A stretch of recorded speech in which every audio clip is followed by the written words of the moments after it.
राधे राधे, जय श्री कृष्णा। मैं सीमा सिंह बड़ों को चरण स्पर्श, छोटों को प्यार और बराबर वालों को नमस्कार करती हूँ। आज हम कार्तिक मास के महात्म्य का 31वां अध्याय सुनेंगे। अब तक हमने 30 अध्याय सुने हैं। आशा करती हूँ आपको सभी अध्याय अच्छे लग रहे होंगे।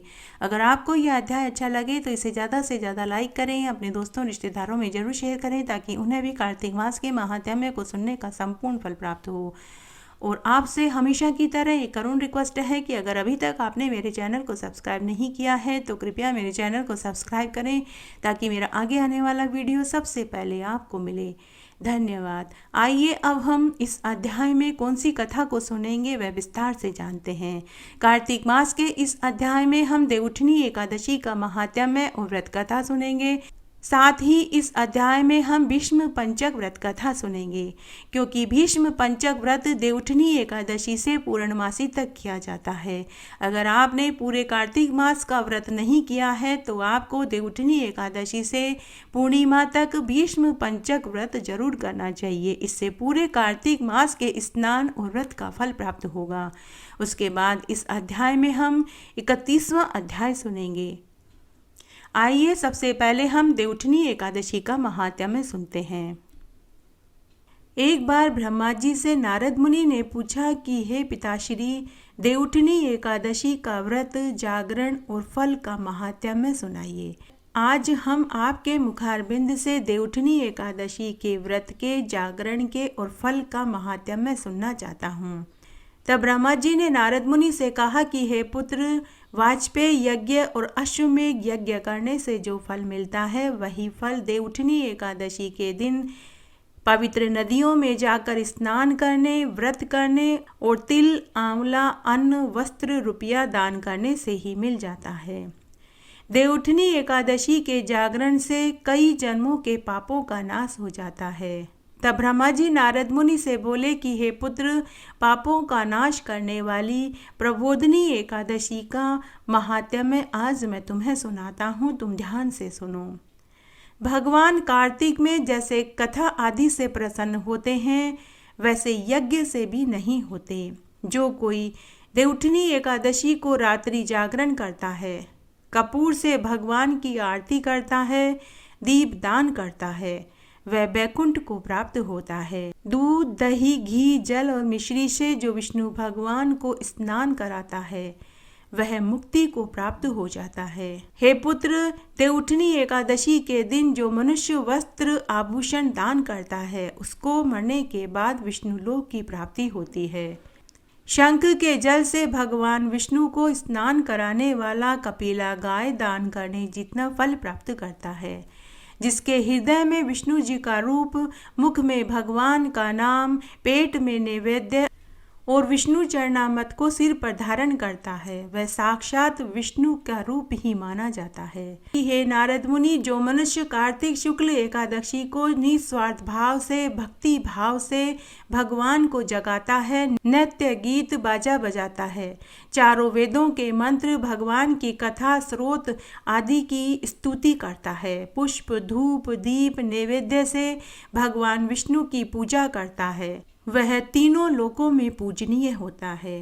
पूजा करते समय उसे बोलना चाहिए कि हे ईश्वर, हे प्रभु, आपके जागने से सारा संसार जागता है, आपके सोने से सारा संसार सोता है। मेघ गए, दिशाएं निर्मल हो गई, अब शरद ऋतु के पुष्प आप ग्रहण कीजिए। वैष्णव लोग एकादशी की रात्रि को शयन करावें और दिन में जगावें।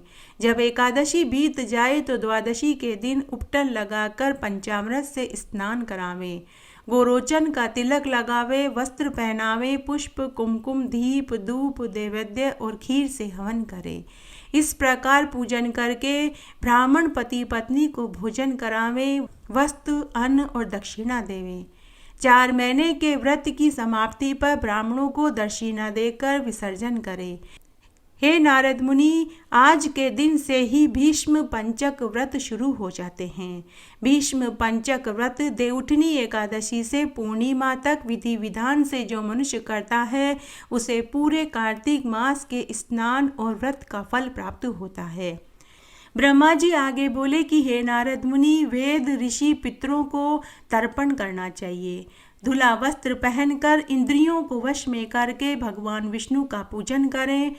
एकादशी का निराहार रह कर व्रत करें, जमीन पर शयन करें, ब्रह्मचार्य का पालन करें और एकादशी के दिन से लेकर पूर्णिमा तक अखंड दीप जलावें और ओम नमो भगवते वासुदेवाय का 108 बार जप करें। पूजन के पश्चात अर्घ्य देकर तिल, जौ, शीर का ओम नमो नारायणाय इस मंत्र से हवन करें। द्वादशी को गोमूत्र, त्रयोदशी को गो दुग्ध, चतुर्दशी को गो घी, पूर्णमासी को गो का दही 5 दिन तक विधि से स्नान करा करके पूजा करें। एकादशी को सोने का दान करें, द्वादशी को घी, त्रयोदशी को गोदान, चतुर्दशी को खीर और पूर्णिमा को सफ़ेद काले तिल और अन्न का दान करें। पूर्णिमा को आंवले के नीचे श्राद्ध करने से हंस नाम वाला ब्राह्मण युधिष्ठिर हुआ।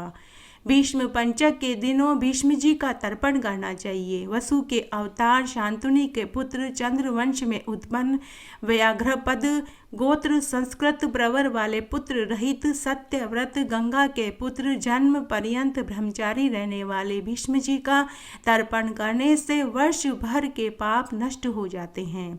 सभ्य होकर चारों वर्ण भीष्म जी का तर्पण कर सकते हैं। व्रत करने वाला पूर्णमासी तथा प्रतिपदा को खीर का ब्राह्मण को भोजन करावें, उसके बाद ही स्वयं भोजन करें। आइए अब हम 30वां अध्याय सुनते हैं। पिछले अध्याय में हमने सुना था कि सत्यभामा ने भगवान कृष्ण से पूछा था कि हे प्रभु, दूसरे मनुष्य के द्वारा किया गया कार्तिक का पुण्य अन्य को देने से कैसे लाभ मिलता है। तब भगवान कृष्ण ने पूरा उन्हें महात्म्य सुनाया था। भगवान कृष्ण ने कहा था कि सतयुग में देश, ग्राम और कुलों को दिया गया पुण्य या पाप मिलता था, किंतु कलयुग में केवल कर्ता को ही पाप और पुण्य का फल भोगना पड़ता है। तब भगवान श्री कृष्ण ने सत्यभामा को इस संबंध में एक पौराणिक कथा सुनाई। भगवान श्री कृष्ण ने सत्यभामा को पाप नाशिनी एक कथा सुनाई थी। आइए अब हम भगवान श्री कृष्ण के द्वारा सत्यभामा को सुनाई गई पाप नाशिनी कथा सुनते हैं। भगवान श्री कृष्ण ने सत्यभामा से कहा कि हे प्रिय, इस संबंध में मैं तुम्हें एक पुराना इतिहास सुनाता हूँ, तुम ध्यान से सुनो। प्राचीन काल में उज्जैन में एक महापापी और दुरात्मा धनेश्वर नाम का ब्राह्मण रहता था। वह रस और चमड़ा और कंबल का व्यापार करता था। वह वेश्यागामी, मद्यपान करने वाला, बुरे कर्म में लगा रहता था। चूँकि वह रात दिन पाप में रत रहता था, इसलिए वह व्यापार में एक नगर से दूसरे नगर में घूमा करता था। तब एक बार महिष्मतीपुरी में वह जा पहुँचा। महिष्मतीपुरी जो राजा माहिष ने बसाई थी, इसीलिए उस नगरी का नाम राजा के नाम से विख्यात था। नगरी के पास में ही पाप नाशिनी पुण्यकारिणी भगवती नर्मदा बहती थी। उस नदी के किनारे देश देशांतर से आए यात्री कार्तिक व्रत और स्नान करके वहाँ कुछ समय के लिए ठहरते थे और भगवान विष्णु की पूजा, स्तुति, अर्चना, यज्ञ तप किया करते थे। कार्तिक व्रत करने वाले प्राणियों को वहाँ ठहरा देख कर वह धनेश्वर 1 मास के लिए वहीं ठहर गया। अपने माल को बेचता हुआ वह नर्मदा नदी के तट पर घूमता और ब्राह्मणों को देव पूजा करते हुए देखता रहता था। वह देखता था कि कोई ग्रंथ पढ़ रहा है, कोई कार्तिक महात्म्य को सुन रहा है, कोई भगवत कीर्तन कर रहा है, कोई तुलसी की माला धारण करके तुलसी का पूजन कर रहा है। बस इसी तरह वह भगवत भक्तों के बीच में वैष्णवों के दर्शन करता रहता था और उनको स्पर्श करता और उनसे बातचीत करता रहता था। और वह भगवान विष्णु के नाम के मंत्रों को सुनता और अज्ञानतावश ही वह पुण्य अर्जित करता रहा। वह कार्तिक के व्रत की उद्यापन विधि जागरण को देखता। उसने देवउठनी एकादशी से लेकर कार्तिक पूर्णिमा तक व्रत करने वाले लोगों को, भक्तों को व्रत करते हुए, कथा कहानियाँ सुनते हुए देखता और सुनता था। वह देखता कि कुछ लोग कार्तिक पूर्णिमा का व्रत कर रहे हैं, गौओं को और ब्राह्मणों को भोजन करा रहे हैं और दान दक्षिणा दे रहे हैं। उसने नित्य प्रति भगवान शंकर की प्रसन्नता के लिए होती हुई दीपमाला भी देखी। हे सत्यभामा, त्रिपुर नामक राक्षस के तीनों पुर को शंकर भगवान ने कार्तिक पूर्णिमा के दिन ही उनकी त्रिपुर नगरी को जलाया था और उन त्रिपुर दैत्यों का नाश किया था। इसीलिए शिवजी के भक्त इस तिथि के दिन पवित्र नदियों में दीप उत्सव मनाते हैं और दीप दान करते हैं। हे सत्यभामा, जो मनुष्य मुझ में और शंकर जी में अंतर मानता है, उनकी सारी क्रियाएं निष्फल हो जाती है। वह धनेश्वर भी वहाँ पूजा विधि होता हुआ देखता और इधर उधर घूम रहा था कि एक दिन उसे काले सर्प ने काट लिया। वह भूमि पर गिर पड़ा। उसकी यह हालत देखकर वहाँ के दयालु भक्तों ने उसे चारों ओर से घेर लिया और उसके मुंह में तुलसी दल मिश्रित जल के छींटे देने लगे। जब उसके प्राण निकल गए तो यम के दूत उसे बांधकर कोड़ों से मारते हुए यमपुरी में ले गए। हे सत्यभामा, उसे देखकर चित्रगुप्त जी ने यमराज से कहा, हे धर्मराज जी, इस दुष्ट ने बाल्यकाल से लेकर आज तक बुरे कर्म ही किए हैं। इसके जीवन में पुण्य तो लेश मात्र भी दिखाई नहीं देता। यदि मैं पूरा 1 वर्ष भी इसके पापों को आपको सुनाता रहूं तो इसके पापों की सूची समाप्त ही नहीं होगी। यह बड़ा ही महापापी है, अतः इसको 1 कल्प तक घोर नरक में डालना चाहिए। चित्रगुप्त जी की बात सुनकर यमराज ने बड़े क्रोध में आकर उसे अपना काल नेमी के समान भयानक रूप दिखाते हुए अपने अनुचरों को आज्ञा दी कि हे प्रेत सेनापतियों, इस दुष्ट को मुग्दरों से मारते हुए कुंभीपाक नरक में ले जा करके डाल दो। तब यमदूतों ने मुग्दरों से उसका सिर फोड़ते हुए कुंभीपाक नरक में ले जाकर खोलते हुए तेल के कढ़ा में डाल दिया। प्रेत सेनापतियों ने जैसे ही उसे तेल के कढ़ा में फेंका तो लपलपाती हुई आग अपने आप ठंडी हो गई, जैसे कि प्रहलाद को अग्नि में डालने से वह ठंडी हो गई थी।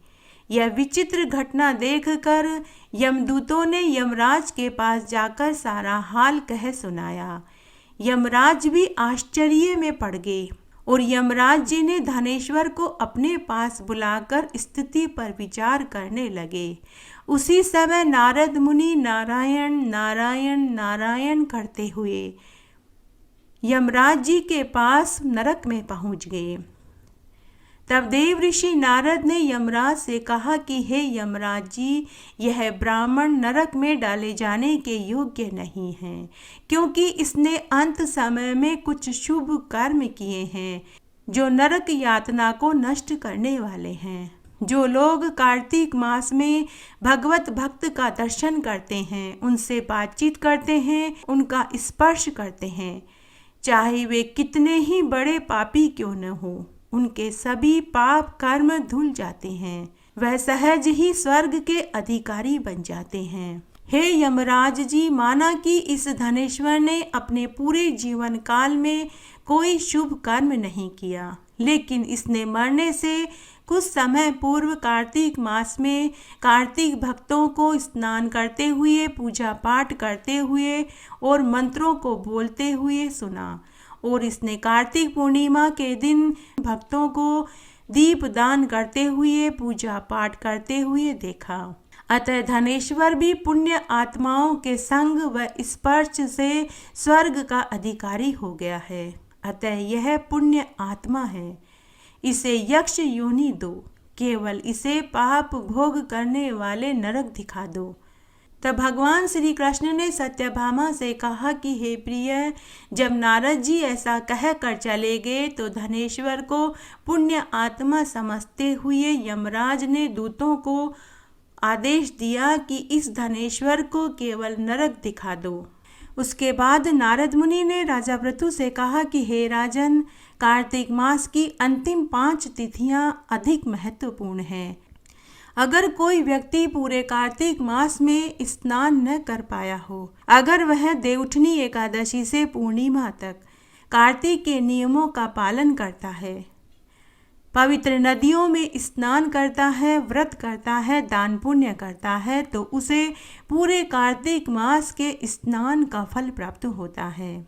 हे राजन, जो मनुष्य देवउठनी एकादशी से पूर्णिमा तक इन 5 तिथियों में दीप दान करता है, देव मंदिरों में, गौशाला में, जल स्थान पर, देव वृक्षों के नीचे जैसे पीपल, बड़, आंवला, तिल, तुलसी क्यारे, अंधेरे मार्ग में दीप जलाता है, उस व्यक्ति के पितर स्वर्ग में सुधा का पान करते हैं और उनका पितृ दोष भी समाप्त हो जाता है। हे राजन, एक बार भगवान शंकर ने अपने पुत्र कार्तिकेय को कहा था कि पुत्र, जो व्यक्ति कार्तिक मास में देवउठनी एकादशी से लेकर पूर्णिमा तक भगवान विष्णु के मंदिर में घी या तिल्ली के तेल का दीपक जलाते हैं, उन्हें अश्वमेध और वाजपेय यज्ञ करने जितना फल मिलता है। इसलिए हे कार्तिकेय, तुम कार्तिक की अंतिम 5 तिथियों का व्रत करो, विष्णु भगवान के मंदिर में अखंड दीपक जलाओ, तुम्हें इसका अक्षय फल प्राप्त होगा। भगवान शंकर ने कार्तिकेय से कहा कि हे पुत्र, कार्तिक मास में अंतिम 5 तिथियों में दीप दान करने से न केवल धन धान्य सुख वैभव बढ़ता है, अपितु कोटि देवताओं के साथ भगवान विष्णु और लक्ष्मी की कृपा बरसती है। देवउठनी एकादशी से भीष्म पंचक व्रत भी शुरू हो जाते हैं। अगर पूरे कार्तिक मास में स्नान करना संभव न हो पाया हो तो अंतिम इन 5 तिथियों में भीष्म पंचक व्रत करने से मनुष्य को पूरे कार्तिक मास का फल मिलता है। आइए अब हम भीष्म पंचक व्रत कथा सुनते हैं। अगर आपने आज से भीष्म पंचक व्रत शुरू करे हैं तो आपको भीष्म पंचक व्रत कथा भी सुननी चाहिए। इससे व्रत के साथ में कथा सुनने का संपूर्ण फल प्राप्त होगा। आइए अब हम भीष्म पंचक व्रत कथा सुनते हैं। राजा पृथु नारद मुनि से बोले कि हे देव ऋषि, भगवान को अति प्रिय भीष्म पंचक व्रत कैसे प्रसिद्ध हुआ और इसकी क्या कथा है, क्या महात्म्य है, कृपा करके आप मुझे विस्तार से सुनाइए। हे देव ऋषि, आज देवउठनी एकादशी से भीष्म पंचक व्रत किया जाता है, तो मुझे आप इस व्रत की कथा और महात्म्य को संपूर्ण विस्तार से सुनाइए। नारद मुनि राजा पृथु से बोले कि हे राजन, यह व्रत आदि काल से है, परंतु बीच में ये लुप्त हो गया था, परंतु बाद में यह पुनः प्रसिद्ध हुआ। श्री कृष्ण भगवान ने भीष्म को इस व्रत का सारा वृतांत सुनाया था और भीष्म जी ने इस व्रत को किया था। इसी से यह व्रत भीष्म पंचक नाम से जाना जाता है। हे राजन, जब पांडवों ने श्री कृष्ण को दूत बनाकर दुर्योधन के पास भेजा तो विदुर जी के पास आए। विदुर जी ने उनका बड़ा आदर सत्कार किया, क्योंकि भगवान तो प्रेम से और भाव से ही प्रसन्न हो जाते हैं। धन, शूरवीरता और पांडित्य को वे नहीं देखते। जिस भगवान के पलक के इशारे से ही यह सारा संसार निर्मित और पोषित होता है और अंत में नाश को प्राप्त हो जाता है। देवता लोग भी जिनको जानने में असमर्थ है, वह भगवान अपने भक्त कुंती के पुत्रों का कार्य करने के लिए दूत बनकर के आए। तब भीष्म जी ने उनका आगमन सुना तो वे उनसे मिलने के लिए द्वार तक आए। भीष्म जी का आगमन सुनकर श्री कृष्ण भगवान भी हाथ जोड़ करके खड़े हो गए और उन्हें नमस्कार किया और भुजाओं से आलिंगन करके दोनों अपने अपने आसन पर बैठ गए और कुशल क्षेम पूछने लगे। उसके बाद भीष्म जी कहने लगे कि हे कृष्ण भगवान, आप तो त्रिलोकी के नाथ हैं। ब्रह्मा आदि देवता भी आपकी माया को नहीं जान पाए, वहीं आप पांडवों के दूत बनकर के आए हैं। हे कृष्ण, पांडवों के पास ऐसा क्या वशीकरण मंत्र है जिसके प्रभाव से आप उनके इतने वशीभूत हो। हे कृपालु, आप तो सर्वज्ञ हैं, इसका कारण तो आप ही जानते हैं। मेरे मन में बड़ा संदेह है। आप तो समदर्शी हैं, किंतु आप श्रद्धालुओं को छोड़कर पांडवों के दूत क्यों बन गए। तब कृष्ण भगवान मुस्कुराते हुए बोले कि हे गंगापुत्र, यद्यपि ये बड़ा ही गुप्त रहस्य है, फिर भी मैं तुमसे कहता हूँ। पांडवों ने एक ऐसा व्रत किया है जो मुझे अति प्रिय है, उसी कारण मैं इनके वशीभूत हूँ। अब मैं तुम्हारे प्रश्न का उत्तर देता हूँ। पांडवों का यह सारा रहस्य उनके पूर्व जन्म से जुड़ा हुआ है। हे गंगापुत्र, तुम ध्यान से सुनो। पूर्व काल में उज्जैन नगरी में 5 ब्राह्मण थे, जिनका नाम कवि, शुचि, दृढ़, दंत और हंस थे। पांचों ही वेदों को जानने वाले, रूपवान, युवावस्था को प्राप्त, गंधर्व विद्या में प्रवीण थे। पांचों ही बड़े ही मनोहर और बलशाली थे। वे अनेक राज्य सभाओं में गान विद्या दिखाते और देश देश घुमा करते थे और बहुत सा द्रव्य इकट्ठा करते थे। तब एक समय वे मथुरापुरी में सुवीर नाम के राजा के पास आए। संगीत कला में निपुण होने के कारण उन्होंने उनकी राज्य सभा में जाने की इच्छा व्यक्त की। वे 4 दिन तक उपवास करते रहे और उस यमुना में, जो श्री कृष्ण भगवान के शरीर के स्पर्श मात्र से, जैसे पारस के स्पर्श से लोहा भी सोना हो जाता है, अति पवित्र हो गई थी। वे वहाँ स्नान करते रहे। फिर उन्होंने वहाँ की प्रजा से राजा का वृतांत पूछा। तो प्रजा के एक वासी ने उनसे कहा कि राजा की एक कादम्बरी नाम की स्त्री भोग पत्नी है। वह संगीत विद्या में अति निपुण है, राग एवं कंठ में अति प्रवीण और नाचने में अद्वितीय और रूप यौवन में किसी अप्सरा की भांति है। प्रतिदिन राजा के सामने वह एकांत में नाचती और गाती है। ऐसा सुनकर जहाँ पर नृत्य ताल का शब्द होता था, उस स्थान के पास जाकर वे खड़े हो गए और राजा के पास आने जाने वालों से कहने लगे कि बड़े ही दुख की बात है कि राजा के समीप कोई नृत्य कला का जानने वाला नहीं। वीणा में 2 तार ढीले हैं और तार भी बराबर नहीं हैं और बाजे में नृत्य भी शुद्ध नहीं है। यह बात राजा के कान तक पहुंच गई। राजा ने उन 5 को कादम्बरी का नृत्य देखने के लिए बुलाया। वे 5 राजा के पास गए और राजा को आशीर्वाद देकर आसन पर बैठ गए। कादम्बरी ने उनको संगीत कुशल जाना तो वह विशेष प्रकार का नृत्य करने लगी। कादम्बरी के नृत्य को देखकर वे 5 उसके ऊपर मंत्र मुग्ध हो गए और कादम्बरी भी उन 5 के रूप गुण को देखकर उनके ऊपर मोहित हो गई। कादम्बरी भी उनका गुण देखकर काम के वशीभूत हो गई। अब राजा ने कादम्बरी और उन 5 के हाव भाव को देखा तो राजा को अच्छा नहीं लगा और राजा वहां से उठकर महल में अंदर चले गए। राजा के जाने के बाद कादम्बरी भी लज्जित हो, काम के वशीभूत हो, महल के अंदर उदासीन होकर चली गई। फिर कादम्बरी ने चोरी से अपनी एक सखी को उन 5 ब्राह्मणों के पास भेजा और उनको यह संदेश दिया कि तुम 5 में से एक एक प्रतिदिन आकर मुझको एकांत में अपनी विद्या और गुण दिखाओ। गांव से दूर उत्तरी कोण में यमुना के तट पर जन रहित लता सहित एक अनंत नाम का तीर्थ है। वहां पर 5 में से एक एक करके आना। मैं भी वहीं आऊंगी और वीणा राग की कुशलता दिखाऊंगी। इस प्रकार तुम भी क्रम से अपना अपना गुण दिखाना। कादम्बरी की सखी ने जाकर उन 5 को यह संदेश दिया। श्री कृष्ण भगवान आगे बोले कि हे भीष्म जी, एक ब्रह्मचारी जो मेरा भक्त था, दुष्ट संगति के भय से गांव से अति दूर वहां रहता था। उन दिनों में भीष्म पंचक व्रत चल रहा था और उसने भीष्म पंचक व्रत किए थे। वह उसी देवालय में विष्णु भगवान का पूजन स्तुति करने के लिए पहुंच गया। उस दिन कार्तिक शुक्ल देवउठनी एकादशी का दिन था। तब उन ब्राह्मणों में से कवि नाम वाला ब्राह्मण वहां आया और कादम्बरी भी वहां पहुंच गई और वह मुनि भी उसी मंदिर में पूजा पाठ कर रहा था। मुनि ने जैसे पूजा करी, कवि ने भी उसी विधि से पूजा करी।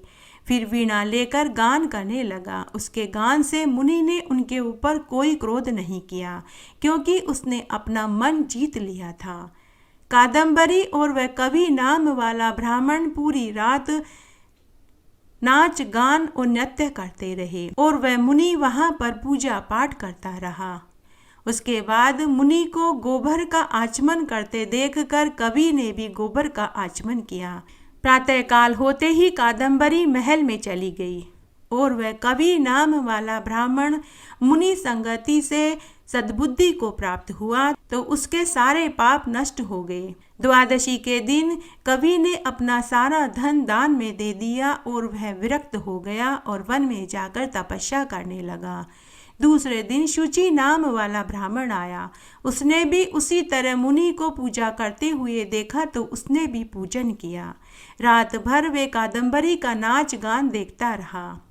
जब मुनि को गोमूत्र का आचमन करते हुए देखा तो उसने भी गोमूत्र का आचमन किया। मुनि की संगति से शुचि नाम वाले ब्राह्मण को भी सद्बुद्धि प्राप्त हुई और उसने भी अपना पूरा धन गरीबों में बांट दिया और वह भी विरक्त हो गया और वन में जाकर तपस्या करने लगा। उस मुनि ने अपने मन को वश में कर रखा था। जब कादम्बरी और वे ब्राह्मण नृत्य गान करते, मुनि उनके नृत्य गान से बिल्कुल भी विचलित नहीं होता था, क्योंकि उसने अपने मन को वश में कर रखा था। उसके बाद त्रयोदशी के दिन कादम्बरी को देखने के लिए दृढ़ नाम वाला ब्राह्मण आया। उसने भी सब वैसा ही किया जैसे मुनि ने किया। जब मुनि ने गाय का दूध पीकर वैराग्य को प्राप्त हुआ तो उसने भी गाय का दूध पिया। प्रातःकाल होते ही वह भी मुनि संगति से सद्बुद्धि को प्राप्त हो गया और उसने भी अपना सारा धन गरीबों में बांट दिया और वह भी वन में तपस्या करने के लिए चला गया। चतुर्दशी को दंत नाम वाला ब्राह्मण आया। उसने भी सब उसी प्रकार से किया। उसने मुनि से बचे हुए घी को पीकर शुद्ध चित्त होकर विरक्त हो गया। पूर्णमासी को हंस नाम वाला ब्राह्मण आया। उसने भी मुनि को देखकर नमस्कार किया, नदी में स्नान किया और आंवले के वृक्ष के नीचे बैठकर पितरों के निमित्त श्राद्ध किया। हे भीष्म, कार्तिक के महीने में जो कोई दान करता है, मेरा पूजन करता है, उसको कोटि यज्ञ फल मिलता है। हंस नाम वाले उस ब्राह्मण ने सत्संग से मेरी पूजा करी और मुनि के बचे हुए दही को खाकर विरक्त हो गया और उसने भी अपना सारा धन गरीबों में बांट दिया और वह तीर्थ यात्रा को निकल गया। उधर जब राजा को पता चला कि कादम्बरी मंदिर में उन 5 ब्राह्मणों से मिलने के लिए रात्रि में जाती है तो राजा ने उसे मकान में बंद कर दिया और उसका अन्न जल देना बंद कर दिया। हे भीष्म, हे गंगा पुत्र, विष्णु मंदिर में कार्तिक में नृत्य गान करने से वह कादम्बरी अगले जन्म में द्रौपदी हुई और हंस नाम वाला वह ब्राह्मण कार्तिक के महीने में आंवले के नीचे श्राद्ध करने से युधिष्ठिर हुआ। एकादशी के दिन जागरण करने से कवि नाम वाला ब्राह्मण अर्जुन हुआ। शुचि नाम वाला ब्राह्मण सहदेव और दंत नाम वाला ब्राह्मण नकुल हुआ और महापराक्रमी दृढ़ भीमसेन हुआ। हे गंगा पुत्र, इस व्रत के प्रभाव से ही मैं इन पांडवों के वशीभूत हूँ। अब तुमने इस व्रत को किया है तो यह व्रत पंचक व्रत कहलाएगा। भगवान श्री कृष्ण ने कहा कि जो मनुष्य कलयुग में मथुरा में जाकर भीष्म पंचक व्रत को धारण करेगा, उनको स्वर्ग, ब्रह्मलोक, विष्णुलोक और वैकुंठ लोक का वास मिलेगा। नारद मुनि राजा पृथु से आगे बोले कि हे राजन, इस व्रत का वृतांत सुनने के बाद भीष्म जी प्रति वर्ष कार्तिक मास में इस व्रत को धारण करते रहे। इसी कारण इस व्रत का नाम भीष्म पंचक व्रत हुआ। जिस समय भीष्म जी बाणों की शैया पर पड़े हुए थे तब भगवान कृष्ण उनके सम्मुख आए और जब तक उन्होंने देह नहीं त्याग दी वे उनके सामने ही खड़े रहे। अगर पूरे कार्तिक मास के व्रत न कर पाए हों तो देवउठनी एकादशी से पूर्णिमा तक इस व्रत को धारण करना चाहिए। पंचगव्य लेवे, इसको ब्रह्मकुर्चक व्रत कहते हैं। एकादशी के दिन व्रत करके जागरण करने से मनुष्य की सभी मनोकामनाएं पूरी होती है। पूरी रात भगवान के भजन गाकर भगवान को जगावें और ब्रह्मकुर्चक व्रत धारण करके पीपल, तुलसी, आंवला का विधिवत पूजन करें। दही, चावल, गन्ना, मूली का दान करें। सूत से आंवला तथा पीपल को लपेट करके पूजा करें। पूर्णिमा के दिन आंवले के पेड़ के नीचे पितरों के निमित्त श्राद्ध करें और उसके बाद ब्राह्मण को भोजन कराकर यथाशक्ति दक्षिणा देवें। इस प्रकार आज मैंने आपको कार्तिक मास के इस अध्याय में 31वां अध्याय सुनाया। देवउठनी एकादशी का महात्म्य और भीष्म पंचक व्रत कथा सुनाई। आशा करती हूँ आपको यह ज़रूर पसंद आएगा। मेरे साथ बने रहने के लिए आपका धन्यवाद। आगे की कथा कहानी के लिए भी आप इसी तरह मेरे साथ बने रहें। धन्यवाद।